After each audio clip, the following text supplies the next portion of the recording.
28 years later, arrives with high expectations, the long-awaited third entry in the iconic post-apocalyptic saga that began with 28 days later and continued with 28 weeks later. But does this sequel, nearly 3 decades after the original, actually justify its existence?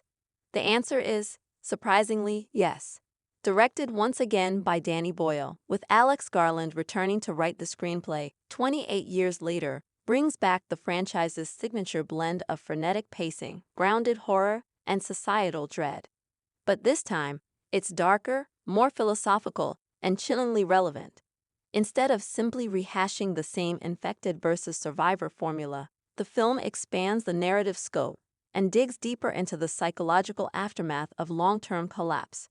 Set nearly 3 decades after the initial outbreak of the rage virus, the film introduces a fractured world that has adapted in hauntingly believable ways. Britain, once completely quarantined, is now a myth-shrouded wasteland. Most of Europe has stabilized, but the British Isles remain off-limits. Until now. A team of researchers and soldiers is dispatched to investigate strange satellite data showing human movement in central England. What they uncover is far worse than anyone could have predicted. Boyle wastes no time establishing dread. Within minutes, tension builds as the team crosses the eerily calm English Channel and lands on the bleak coast of Dover. The visuals are stunning: abandoned motorways swallowed by nature, collapsed cities frozen in time, and quiet towns where the silence is more terrifying than the infected themselves. Cinematographer Anthony Mantle, returning from the original, once again utilizes grainy digital footage and rapid, disorienting camera movements that make every encounter feel visceral. The cast is stellar. Jodie Comer leads as Dr. Julia North, a virologist who lost her parents during the original outbreak and has a personal stake in uncovering what's left. Her performance grounds the film with emotional weight, delivering a character who is simultaneously hardened by loss and hopeful about redemption. Alongside her is Aaron Taylor-Johnson as Major Carter, a hardened soldier haunted by what he's had to do to survive. Their dynamic, while occasionally veering into cliché, ultimately works thanks to restrained writing and excellent chemistry. What sets 28 years later apart from its predecessors is its philosophical edge. This isn't just a film about zombies or viral outbreaks. It's about memory, trauma, and how civilizations deal with guilt.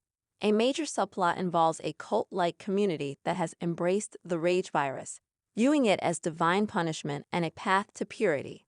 This religious fervor adds a terrifying new layer, forcing characters to confront not just infected humans, but infected ideologies.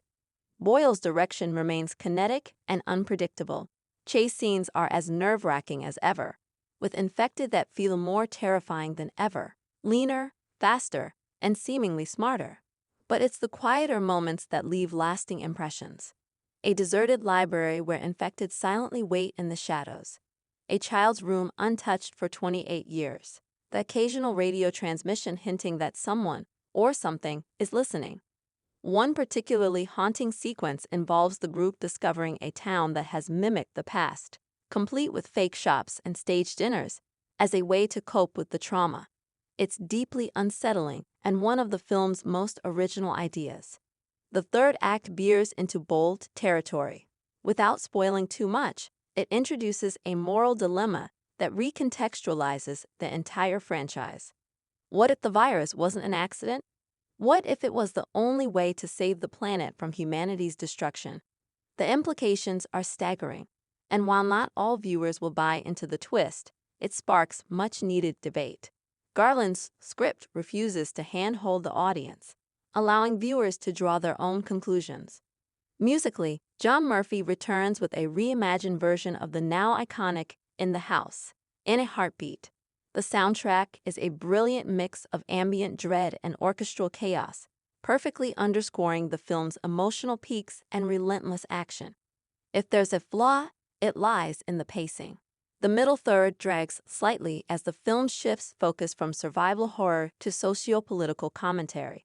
Some viewers may find this jarring or too cerebral for a horror sequel. Additionally, a few side characters feel underdeveloped, introduced merely to be killed off in brutal fashion.